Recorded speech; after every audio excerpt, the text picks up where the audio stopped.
សួស្តីព្រឹកល្អដល់អ្នកទាំងអស់គ្នាសេចក្តីអនុគ្រោះនិងសន្តិភាពពីព្រះអម្ចាស់និងព្រះអង្គជាព្រះអង្គសង្គ្រោះរបស់យើងសេចក្តីអនុគ្រោះនិងសន្តិភាពសម្រាប់ជីមរបស់ព្រះយេស៊ូវនិងសេចក្តីអនុគ្រោះនិងសន្តិភាពនេះជាការស្វាគមន៍ពិតប្រាកដក្នុងសម្ព័ន្ធថ្មីសម្រាប់អ្នកដែលបើកទូរទស្សន៍នេះដោយមិនដឹងច្បាស់អំពីរឿងនេះទេអំពីរឿងព្រះជាម្ចាស់ព្រះគម្ពីរពិសិដ្ឋប៉ុន្តែអ្នកនឹងស្ដាប់ព្រះបន្ទូលព្រោះអ្នកជាជាមខ្ញុំជាអភិសេកមីហ្គេលអង់ជេឡូពីសាសនាចក្រអេវ៉ាន់ជេលីកាគ្រីស្ទូវីវីខ្ញុំចង់និយាយជាមួយអ្នកថ្ងៃនេះអំពីប្រធានបទមួយសំខាន់ខ្ញុំហៅវាថាជាស្នូលសំខាន់នៃសារៈសំខាន់របស់ព្រះសាសនាជាឆ្អឹងខ្នងនៃជីវិតវិញ្ញាណខ្ញុំចង់និយាយអំពីបេសកកម្មរបស់ព្រះយេស៊ូវនៅពេលដែលព្រះអង្គមកលើផែនដីនេះរស់នៅលើផែនដីនេះទទួលទុកស្លាប់ហើយរស់ឡើងវិញលើផែនដីនេះគឺការប្រោសលូសបាបរបស់យើងលោកគ្រូប៉ាស្ទ័រតើអ្វីដែលលោកចង់និយាយទៅកាន់បេះដូងរបស់ខ្ញុំចង់និយាយអំពីការសង្គ្រោះជូនអ្នកវាជាបេសកកម្មរបស់ព្រះយេស៊ូវព្រះអង្គបានមកស្វែងរកនិងសង្គ្រោះអ្នកដែលបានបាត់បង់ហើយលោកអ្នកទាំងអស់គ្នាដឹងឬអ្នកដែលមិនដឹងក៏នឹងរៀនថ្ងៃនេះថាប្រធានបទនេះជាប្រធានបទដែលត្រូវបានប្រឆាំងខ្លាំងបំផុតទាំងពីរអ្នកដែលហៅខ្លួនថាជាគ្រីស្ទៀននិងអ្នកដែលមិនស្គាល់សារៈសំខាន់របស់ព្រះសាសនាហេតុអ្វីព្រោះព្រះគម្ពីរបញ្ជាក់យ៉ាងច្បាស់ថាការសង្គ្រោះរបស់ព្រះយេស៊ូវគ្រីស្ទមិនមែនជាការសង្គ្រោះរបស់មនុស្សឬអ្នកផ្សព្វផ្សាយទេវាជាការសង្គ្រោះរបស់ព្រះយេស៊ូវគ្រីស្ទមិនអាចបាត់បង់បានទេដូច្នេះយើងយល់តាមពន្លឺព្រះគម្ពីរថាម្ដងដែលត្រូវបានសង្គ្រោះហើយមនុស្សនោះត្រូវបានសង្គ្រោះជារៀងរហូតមិនមានរឿងបាត់បង់ការសង្គ្រោះទេជនអាមេរិកខ្លះចូលចិត្តប្រើពាក្យមួយគឺ backslide មានន័យថាស្រឡះថយក្រោយតាមព្រះគម្ពីរពិសិដ្ឋវាជារឿងមិនអាចធ្វើទៅបានទេដែលអ្វីដែលព្រះជាម្ចាស់បានធ្វើឬអ្វីដែលព្រះជាម្ចាស់បានផ្ដល់អ្នកណាម្នាក់អាចយកចេញឬបាត់បង់បានការសង្គ្រោះមិនមែនជារឿងដែលយើងឈ្នះឬបាត់បង់ទេការសង្គ្រោះគឺជាសកម្មភាពមួយដែលឆ្លើយតបនឹងអធិបតេយ្យភាពរបស់ព្រះជាម្ចាស់ក្នុងជីវិតយើងដូច្នេះពេលខ្ញុំចង់និយាយអំពីសុវត្ថិភាពនៃការសង្គ្រោះខ្ញុំមានជំនឿយ៉ាងពេញលេញថាខ្ញុំកំពុងលើកទង់សេរីភាពមួយព្រោះសុវត្ថិភាពនៃការសង្គ្រោះគឺជាការពិតមួយក្នុងចំណោមការពិតសេរីភាពនៃព្រះបន្ទូលរបស់ព្រះការសង្គ្រោះ Soteria តាមពាក្យដើមក្រិកត្រូវបានគាំទ្រដោយកិច្ចការប្រក្រតីរបស់ព្រះយេស៊ូវគ្រីស្ទអ្វីដែលព្រះអង្គបានមកធ្វើហើយបានបញ្ចប់នៅលើឈើឆ្កាងកាល់វ៉ារីខ្ញុំសូមនិយាយម្ដងទៀតថាជាការប្រគល់ជំនួសបាបរបស់យើងព្រះអង្គបានបង់ប្រាក់តម្លៃនោះគឺជាការលះបង់របស់ព្រះយេស៊ូវព្រះអង្គបានបំពេញកំហឹងរបស់ព្រះជាម្ចាស់ដោយបង់បំណុលទាំងស្រុងដែលមានប្រឆាំងនឹងយើងដូច្នេះព្រះយេស៊ូវគ្រីស្ទមានសេចក្តីស្មោះត្រង់ព្រះយេស៊ូវគ្រីស្ទមិនផ្លាស់ប្ដូរទេព្រះបន្ទូលរបស់ព្រះអង្គមានសេចក្តីស្មោះត្រង់មិនផ្លាស់ប្ដូរហើយមិនមានកំហុសទេដូច្នេះការសង្គ្រោះមិនមែនជាអ្វីដែលយើងទទួលបានដោយសកម្មភាពនោះទេនេះជាចំណុចដំបូងហេតុអ្វីព្រោះក្នុងសៀវភៅអេផេសូខ្ញុំជាគ្រីស្ទៀនដែលតាមគំរូពោលបាននិយាយថាចូលតាមគំរូខ្ញុំដូចដែលខ្ញុំតាមគំរូព្រះគ្រីស្ទតាមរយៈអភិសេកពោលនេះហើយដែលព្រះបានបង្ហាញអាថ៌កំបាំងដែលបានលាក់សម្ងាត់តាំងពីដើមកាលតាមរយៈលោកព្រះអង្គបានបង្រៀនសាសនាចក្រឲ្យប្រកាសពីបញ្ញាចម្រុះនានារបស់ព្រះយើងមិននិយាយអំពីបញ្ញាដែលមនុស្សបង្កើតឡើងដោយអារម្មណ៍ទេដែលជាអំពើឆ្កួតតាមពាក្យរបស់ប៉ូលទៅកាន់កូរិនថូបញ្ញារបស់មនុស្សគឺជាអំពើឆ្កួតយើងកំពុងនិយាយអំពីការពិតដែលចាំបាច់ត្រូវដឹងពិតព្រោះមនុស្សម្នាក់អាចជឿឬមិនជឿនេះមិនអាចជឿខុសពីការពិតបានទេ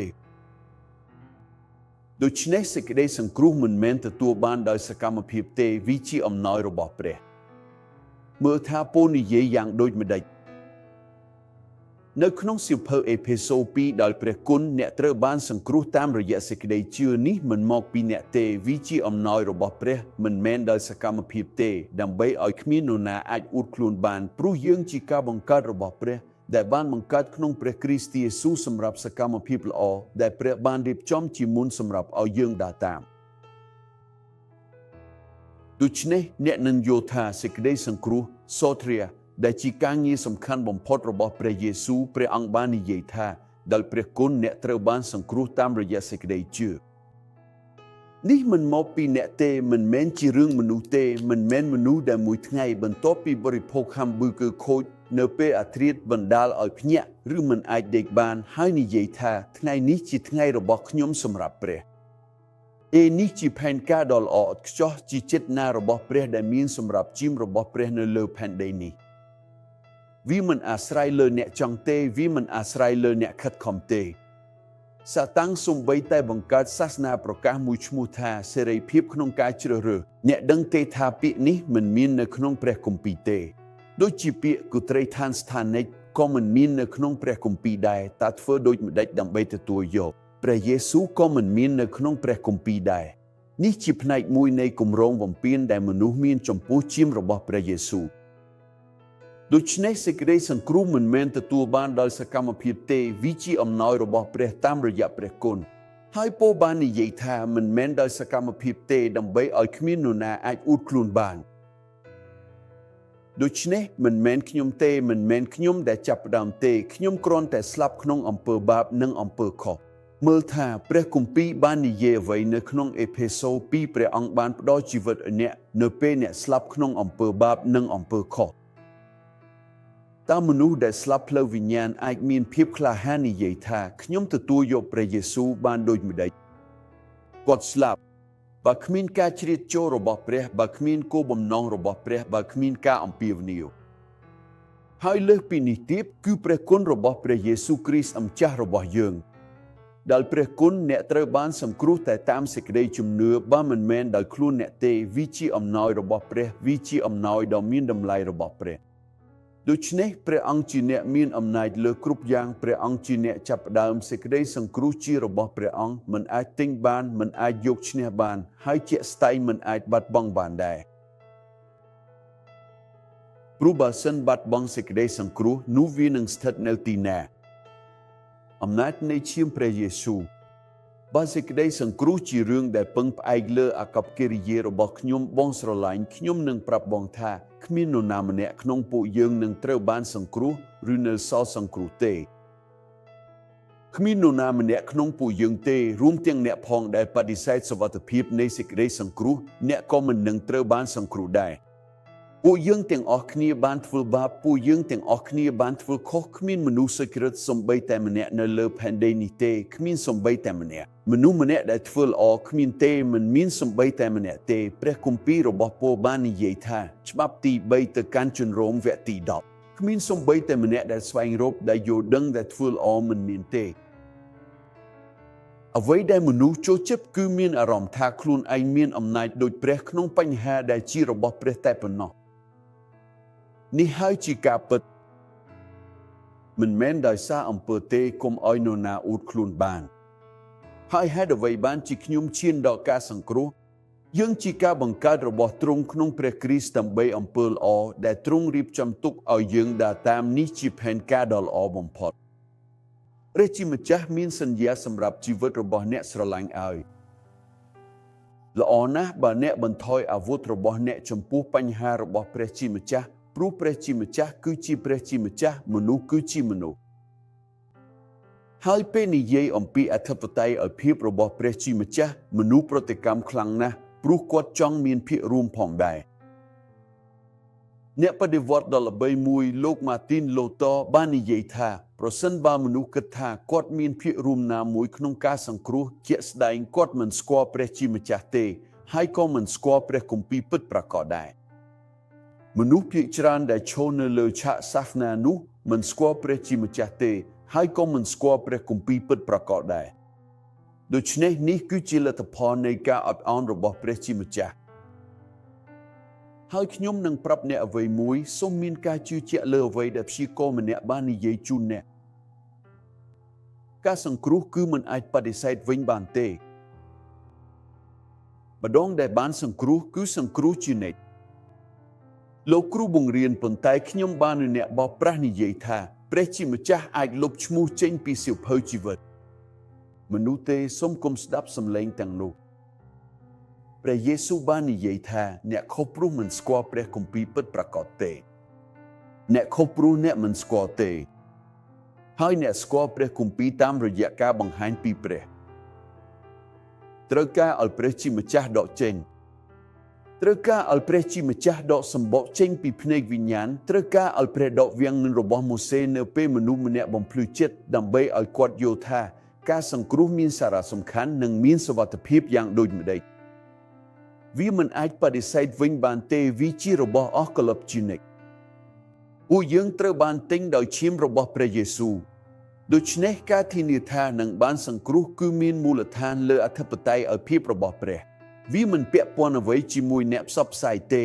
វាមិនពាក់ព័ន្ធអ្វីជាមួយខ្ញុំទេខ្ញុំគឺអានជាលោវាមិនពាក់ព័ន្ធអ្វីទេវាពាក់ព័ន្ធតែជាមួយព្រះនិងតែព្រះប៉ុណ្ណោះព្រះជាម្ចាស់មានអធិបតេយ្យឲ្យភាពពេលព្រះយេស៊ូវនិយាយហើយយ៉ូហានសរសេរនៅជំពូកទី15ពីព្រះអង្គបាននិយាយថាសូមមើលនៅក្នុងខណ្ឌជំពូកទី15ព្រះអង្គបាននិយាយថាមិនមែនជាអ្នកទេយើងទៅមើលវានៅទីនេះបើទោះបីវាមិនមានក្នុង script របស់ខ្ញុំក៏ដោយទៅមើលទៅ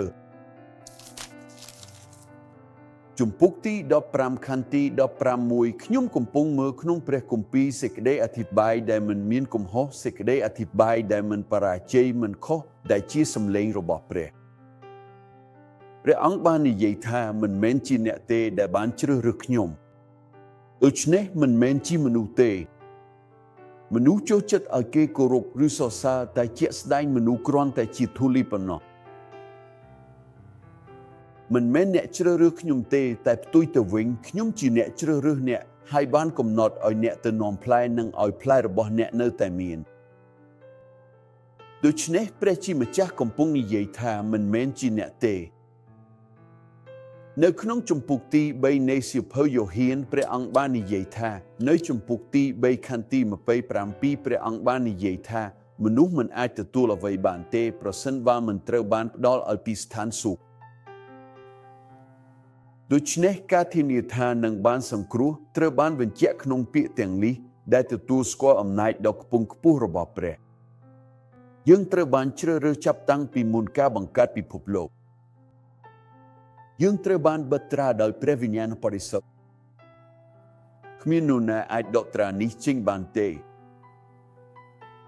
យើងត្រូវបានបិទត្រាសម្រាប់ថ្ងៃនៃការសង្គ្រោះព្រះអម្ចាស់អ្នកផ្សព្វផ្សាយអ្នកដែលស្រឡាញ់ព្រះគម្ពីរស្រឡាញ់សេចក្តីពិតព្រះគម្ពីរបាននិយាយថាយើងត្រូវបានបិទត្រាសម្រាប់ថ្ងៃនៃការសង្គ្រោះយើងមិនត្រូវបានបិទត្រាសម្រាប់ថ្ងៃនៃការដាក់ទោសទេយើងត្រូវបានបិទត្រាសម្រាប់ថ្ងៃនៃការសង្គ្រោះគ្មាននរណាអាចដកត្រានេះចេញបានទេអភិសន្តិជនសាន់ប៉ូលនៅពេលដែលលោកសរសេរទៅកាន់ជនរ៉ូម៉ាំងលោកបាននិយាយថាសូមមើលទោះបីជាមរណៈឬជីវិតឬអធិការនានាឬអំណាចឬដាវឬកម្ពស់ឬជំរៅឬសត្វស្រឡាញ់ណាមួយក៏ដោយក៏មិនអាចបំបែកយើងចេញពីសេចក្តីស្រឡាញ់របស់ព្រះជាម្ចាស់បានទេសត្វស្រឡាញ់នោះជានរណាដែលប៉ូលូកំពុងនិយាយដល់នោះគឺជាអ្នកផ្សព្វផ្សាយមិនត្រឹមត្រូវដែលបោកបញ្ឆោតចិញ្ចឹមជាមរបស់ព្រះយេស៊ូវដែលគិតតែអំពីការបូកប្រាក់របស់ជាមព្រះយេស៊ូវប៉ុណ្ណោះហើយបន្ទាប់មកក៏ធ្វើឲ្យពួកវានៅតែដើរលើសម្បកកំបិតជានិច្ចវាមិនមែនជារឿងកំទេវាជាទម្លាប់មានមនុស្សមកដល់ក្រសួងរបស់យើងហើយនិយាយថាអភិសន្តិជនខ្ញុំបានរស់នៅជីវិតខ្ញុំមិនដឹងប៉ុន្មានឆ្នាំទេនៅក្នុងសាសនសម្ព័ន្ធមួយខ្ញុំបានរស់នៅលើសម្បកកំបិតជានិច្ចជាមួយនឹងការអាចបាត់បង់សេចក្តីសង្គ្រោះជានិច្ចជាមួយនឹងការអាចឲ្យអរិយចាប់ខ្ញុំបានជានិច្ចជាមួយនឹងការអាចឲ្យព្រះជាម្ចាស់លុបឈ្មោះខ្ញុំពីសៀវភៅជីវិតព្រះយេស៊ូវបាននិយាយថាអ្នកខុសព្រោះអ្នកមិនស្គាល់ព្រះគម្ពីរពិតប្រាកដទេហើយវាជារឿងដែលខ្ញុំកំពុងធ្វើ ការរស់នៅទីនេះលើទូរទស្សន៍គឺថ្លៃណាស់យើងត្រូវតែប្រើប្រាស់វាឲ្យមានប្រាជ្ញាព្រោះខ្ញុំជឿលើអ្វីដែលព្រះធ្វើតាមរយៈការធ្វើទេសនារបស់អ្នកមើលថាអភិសន្តបាននិយាយអ្វីសាំងប៉ូលនៅពេលដែលលោកសរសេរទៅកាន់ទីតូនៅក្នុងជំពូកទី3ខណ្ឌទី5បាននិយាយថាខណ្ឌទី4ប៉ុន្តែពេលដែលភាពល្អប៉ិនប្រសពរបស់ព្រះជាម្ចាស់អ្នកជួយសង្គ្រោះរបស់យើងនិងសេចក្តីស្រឡាញ់របស់ទ្រង់ចំពោះមនុស្សបានបង្ហាញខ្លួនមិនមែនដោយសកម្មភាពសុចរិតដែលយើងបានអនុវត្តទេទីតូ3មិនមែនដោយសកម្មភាពសុចរិតដែលយើងបានអនុវត្តទេប៉ុន្តែដោយសេចក្តីមេត្តារបស់ទ្រង់ដោយសេចក្តីមេត្តារបស់ទ្រង់ទ្រង់បានសង្គ្រោះយើងវាមិនមែនដោយសេរីភាពក្នុងការជ្រើសរើសទេនេះដោយសារសេចក្តីមេត្តារបស់ព្រះវាមិនអាស្រ័យលើការចង់បានឬការខិតខំឡើយគឺអាស្រ័យលើព្រះដែលផ្ដល់មេត្តាដល់ខ្ញុំនិងអ្នកនៅពេលនេះដោយសេចក្តីមេត្តាទ្រង់បានសង្គ្រោះយើងតាមរយៈការលាងជម្រះនិងការបង្កើតជាថ្មីដោយព្រះវិញ្ញាណបរិសុទ្ធដែលបានចាក់មកលើយើងយ៉ាងបរិបូរណ៍តាមរយៈព្រះយេស៊ូវគ្រីស្ទជាព្រះសង្គ្រោះយើងតើមនុស្សអាចលាងសម្អាតខ្លួនឯងនិងបង្កើតឡើងវិញខ្លួនឯងបានទេបើមនុស្សគ្មានព្រះជាម្ចាស់គឺស្លាប់ក្នុងអំពើបាបនិងអំពើអាក្រក់ហើយអាក្រក់ជាងនេះទៀតគឺស្រមោលវិញ្ញាណមិនអាចស្វែងរកព្រះបានទេមិនស្គាល់សេចក្តីស្រឡាញ់មិនស្គាល់ទេថាអ្វីជាល្អ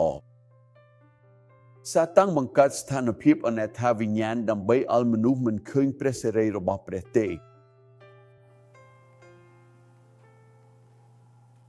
ដូច្នេះសង្គ្រោះសូតេរីយ៉ាគឺជាមនុស្សដែលត្រូវបានដោះស្រាយពីអំពើបាបដោះស្រាយពីសាតាំងដោះស្រាយពីភាពងឹតដោះស្រាយពីការប្រន្ទាទោសដោះស្រាយពីការប្រន្ទាទោសចុងក្រោយមិនមានការប្រន្ទាទោសទៀតទេសម្រាប់អ្នកដែលស្ថិតក្នុងព្រះគ្រីស្ទព្រះយេស៊ូវត្រូវបានព្យាបាលត្រូវបានដោះស្រាយត្រូវបានផ្លាស់ប្ដូរត្រូវបានបង្កើតឡើងវិញសូមស្រមៃមើលមនុស្សអាចធ្វើការងារដែលមានតែព្រះប៉ុណ្ណោះអាចធ្វើបានសេរីរបស់ព្រះគឺអាចផ្ដល់ជូនព្រះប៉ុណ្ណោះកុំផ្ដល់សេរីរបស់ព្រះទៅមនុស្សឡើយសូមស្រឡាញ់កុំធ្វើឡើយអ្នកណាដែលបំពានលើឈាមរបស់ព្រះយេស៊ូវដែលពោលបាននិយាយថាដូចជាអ្នកជាច្រើនផ្សេងទៀតដែលយកជំនឿធ្វើជាអាជីវកម្មនេះហើយជាបញ្ហាគាត់បាននិយាយថាខ្ញុំមិនធ្វើដូចជាអ្នកជាច្រើនផ្សេងទៀតដែលយកព្រះបន្ទូលរបស់ព្រះអម្ចាស់ទៅធ្វើជាអាជីវកម្មទេដូច្នេះមនុស្សមិនមានចំណេះដឹងទេពួកគេខ្សោយក្នុងជំនឿពួកគេពោពេញទៅដោយបញ្ហាពោពេញទៅដោយការលំបាកវិបត្តិនិងការឈឺចាប់ក្នុងជីវិតដូចជាជាមដែលនឿយហត់មិនមានអ្នកគ្រប់គ្រងបន្ទាប់មកមានមនុស្សម្នាក់មកនិយាយថាប្រយ័ត្នផងមើលទៅអ្នកនឹងបាបហើយបន្ទាប់មកនឹងឃើញថាអ្វីកើតឡើងសូមស្រឡាញ់ព្រះគុណរបស់ព្រះមិនមានទេមិនផ្ដោតលើបាបទេព្រះអង្គបានក្លាយជាបាបសម្រាប់យើងរួចហើយលោកគ្រូសាសនាហើយបើជឿជាក់ម្នាក់ដែលបានសង្គ្រោះហើយប៉ុន្តែធ្វើខុសវិញម្ដងវិញអ្នកដឹងទេគាត់ប្រឈមនឹងហានិភ័យឬខ្ញុំនឹងប្រាប់អ្នកថាវានឹងកើតឡើងមែនទេថាមនុស្សនោះនឹងត្រូវបានវិន័យកែតម្រូវនឹងវាការវិនេះពេលខ្លះមានន័យថាស្លាប់មុនអាយុឥឡូវនេះតើមានទេវតានៅស្ថានសួគ៌ម្នាក់ដែលកាន់ចរលុបដោយដែលជនហ៊ីស្ប៉ាញនិយាយថាបូរ៉ាដោដែលលុបឈ្មោះរបស់អ្នកឬលុបឈ្មោះអ្នកចេញពីសៀវភៅជីវិតទេផ្ទុយទៅវិញព្រះយេស៊ូវបាននិយាយថាខ្ញុំនឹងមិនលុបឈ្មោះរបស់អ្នកចេញពីសៀវភៅជីវិតទេផ្ទុយទៅវិញខ្ញុំនឹងនាំអ្នកទៅបង្ហាញឲ្យព្រះបិតាបានស្គាល់ដូច្នេះយើងត្រូវបានបិទស្នាមដោយព្រះវិញ្ញាណបរិសុទ្ធឥឡូវនេះយើងជាកូនរបស់ព្រះជាម្ចាស់ទោះបីជាបាបក៏មិនអាចបំបែកយើងចេញពីសេចក្តីស្រឡាញ់នេះបានទេទោះបីជាយើងធ្វើខុសក៏ដោយព្រះអាចវិន័យកែតម្រូវនឹងវាយើងដូច្នេះការងារសង្គ្រោះមិនមានអ្វីតាក់ទងនឹងមនុស្សទេខ្ញុំមានពាក្យចុងក្រោយមួយព្រោះពេលវេលាកំពុងរត់អ្នកអាចសួរខ្ញុំថាអពូស្តលតើយ៉ាងដូចម្តេចខ្ញុំអាចសម្គាល់សេចក្តីពិតទាំងនេះបានហើយដូចជាជាមមានត្រចៀកពិសេសរបស់វាមែនទេវាទទួលព្រះបន្ទូលព្រោះវាជាជាមអ្នកដែលមិនមែនជាជាមនឹងមិនទទួលព្រះបន្ទូលទេហើយក៏មិនយល់ព្រះបន្ទូលដែរប៉ូលូបាននិយាយថាក្នុង1កូរិនថូស15បងប្អូនទាំងអស់ខ្ញុំមករំលឹកអំពីសារសុចរិតដែលខ្ញុំបានប្រកាសដល់អ្នកដែលអ្នកទទួលយកហើយនៅតែឈរនៅលើវា